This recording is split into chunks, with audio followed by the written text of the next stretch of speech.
Ladies and gentlemen, welcome to Poland Daily History. Today we will be talking to our guest, Mr. Krzysztof Jabłonka, a Polish historian, about the role Poland played in the Second World War. The Poles fought with weapon in hand not only in Poland, but on multiple fronts all across Europe. With our guest, we will explore the contributions of Poland in the Second World War. During the Second World War, there is this ambiguous question known as the Polish question. And it was like an argument between the Soviets and the Western Allies about the sovereignty of Poland. I was wondering if you can tell us how that developed and how does it look? Trzeba powiedzieć, że tak zwana sprawa polska była jedną z najpoważniejszych, jeśli nie najpoważniejszą sprawą II. We have to say that the so-called Polish matter was one of the most serious, if not the most important issue of the Second World War.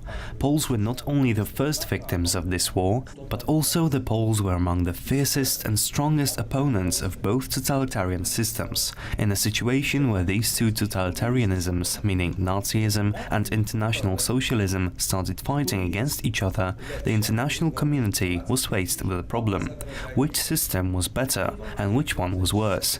Poles claimed that both are a danger to the world. In 1941, the Atlantic Charter was signed on the British battleship HMS Prince of Wales. The charter creates an alliance and secures the cooperation of all countries fighting the Axis powers. The charter was signed by the Norwegians, Danes, Belgians, Dutch, French and many more. They promised each other that they will help each other to regain their independence together. And then we have the year 1942. Supplies to the Soviet Union are sent from three directions. Tanks and planes were delivered in pieces by big military convoys to the Soviet ports in Arkhangelsk and Murmansk. Planes flying from North and South Dakota to Krasnoyarsk arrived with supplies for the Red Army. And finally, Japan doesn't interfere with the convoys from the United States to the Soviet port in Vladivostok to bring food for starving Russians. The Poles didn't deny the positive contribution of the Soviets in the fight against Hitler. However, they didn't want Russia's defense to transform into a conquest of Europe, something which unfortunately soon happened. Already during the Cairo Conference, disagreements within the Allied camp were visible. Soon thereafter, Churchill, Roosevelt and Stalin met for discussions in Tehran. At the very beginning, the disagreement wasn't that big, but it all changed with time. Tehran was located in that part of Iranian territory which was occupied by the Soviet Union. The line passed exactly through the center of Tehran. On one side, the enormous main bazaar of Tehran was guarded by the Soviet soldiers and by British soldiers on the other. Churchill had different plans for the Allied invasion of Europe. He proposed a plan which would have rescued the countries of Central Europe by starting the invasion from Turkey, through Romania, then Hungary to Poland, then cutting off the Red Army from Central Europe. It would allow for the borders of nations there to look like they did before the war. Unfortunately, the plan didn't receive support from Roosevelt. The Americans preferred to land in France and Italy, where, as we know, they eventually got stuck at Monte Cassino. Italy was largely destroyed, which could have been avoided. Finally, the second, most catastrophic conference for Poland happens. In Tehran, the Poles lost their rights to the eastern Polish lands, which the Soviet occupied in 1939. They argued that they had liberated these lands with large Ukrainian and Belarusian minorities from the Poles. During the Yalta Conference in February 1945, taking place in Crimea in the Soviet Union, the fate of Poland was handed over by the Western Allies to the Soviets. It was decided that Poland would be in the Russian sphere of influence, and that meant communism and oppression of Polish patriots. It resulted in the enslavement of our nation. Yalta is the most painful moment for the nations of Central Eastern Europe. The Baltic nations were also given away to Stalin and then terribly repressed, and Ukraine completely destroyed, but we know that already. The Iron Curtain seals off this part of Europe from the rest, from Szczecin in northwestern Poland to Trieste on the border between Italy and Slovenia. The Iron Curtain also cuts off all states of the Balkan Peninsula apart from Greece. Churchill had intervened in their case, making it possible for the Greeks to defeat their communists and created an independent state. Well, then we have the last conference in Potsdam, which finalized everything.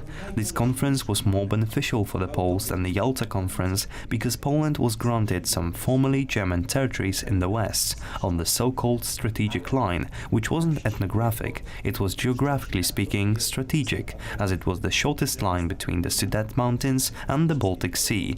It was the line resting on the Oder River and the eastern Neisse River. Najkrótsza linia między górami Sudetów a Bałtykiem, czyli rzeki Odra i Nysa. In 1939, when the Soviet attacked Poland, of course, like the relationship between the country isn't that well, and it lasted until in 1941, where German attacked the Russians. That's when we see a little bit of better relationship between the Soviet and Polish. And after that, though, it went downhill. I was wondering if you can give us a run through of how the relationship between Poland and the Soviet interchange. Trzeba przyznać, że istnieje teoria, bardzo zresztą There is this interesting and increasingly popular theory that Stalin chose Hitler to serve as an icebreaker. Both Stalin and Hitler wanted to start a war in order to change the system in Europe. But Stalin, in contrast to Hitler, who wanted to conquer Europe, didn't want to take over. He wanted it to appear as if he were liberating Europe. So Hitler wanted to conquer Europe first, and then Stalin could come and, so to speak, liberate Europe and the working classes and spread communism. That's probably why he suddenly got along very well with Hitler, and it shocked everyone. These were, after all, ideologies which viewed one another as arch enemies and had fought on opposite sides in the Spanish Civil War. Now, the Spanish Civil War was called a war of the intelligence services. Its outbreak surprised all Europeans. The Germans invaded Poland. Stalin had participated in the planning stage as he had agreed to carve up Central and Eastern Europe together with Hitler. That part of the Soviet-German pact was kept a secret, and Stalin, as a perpetrator, remained in the shadows. Germany started preparing an invasion of the Soviet Union, but there are some clues that the Germans realized that Stalin wanted to attack Hitler in July, so Hitler decided to launch his own invasion in June. The Poles played a very difficult role in the war between the Soviet Union and Nazi Germany. The Soviet leadership desired a total destruction of the Polish elite. They wanted Poland not to have an army nor an intelligentsia. They wanted this in order that Poland could never again revive itself. As a result, the Soviets perpetrated the famous, or the infamous, Katyn massacre. There were also 4 conferences between 1939 and 1941, during which the Soviet People's Commissariat for Internal Affairs, known as the NKVD, met the German secret police, the Gestapo, to coordinate their fight against the Polish underground resistance. So they came to an understanding and created the AB, to put it in other words, to exterminate the Polish intelligentsia. The Germans deported Polish professors from the Jagiellonian University in Krakow to the concentration camps, and the Soviets deported professors of the University of Lvov to the gulags in Siberia. About 500,000, more than 500,000 people, in fact, were transported in 4 massive deportations between 1940 and 1941. The last trains were transporting Poles to Kazakhstan 3 days before the German invasion of the Soviet Union. It's hard to tell which slavery was worse, but the worst thing for Poles was the fact that Stalin signed and accepted the decision of the so-called rigorous Presidium on the 5th of March 1940. The verdict was in fact a death sentence for 26,500 Polish officers who were gathered together in 4 POW camps. In April and May, the prisoners were systematically murdered. The fear of the truth of this early crime coming out made the Soviets avoid contact with the Polish government in exile in London. Stalin was lying in every possible way.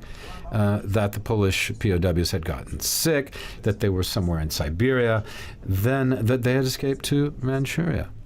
The Polish government, with the help of their agents, were trying to find out through Japan whether Stalin's claims were true.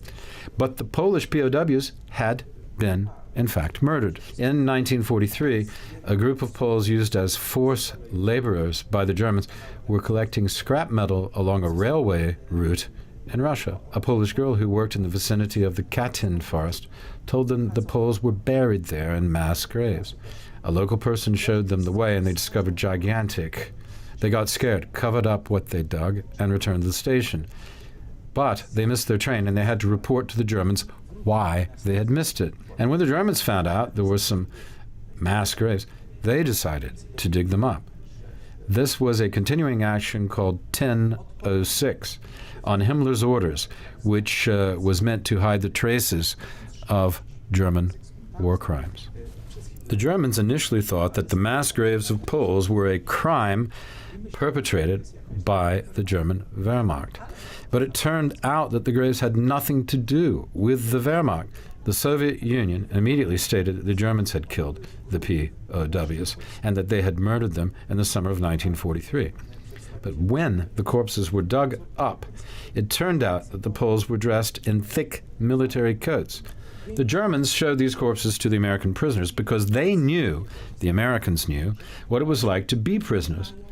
And they saw that the corpses of these Poles did not have worn-out shoes, which, of course, they would have had after a year of imprisonment or longer. And this proved that the Poles were prisoners for a very short time, meaning that they had to have been killed somewhere in the winter of 1940.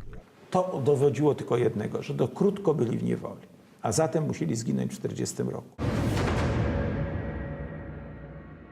Poland was engaged in battle ever since the outbreak of the Second World War, lasting all the way until the last members of the anti-communist resistance movement was hunted down and executed in the early 60s. However, their contributions to the war effort will leave an everlasting impact on history. I'm your host, Benjamin Lee. I'll see you next time on Poland Daily History.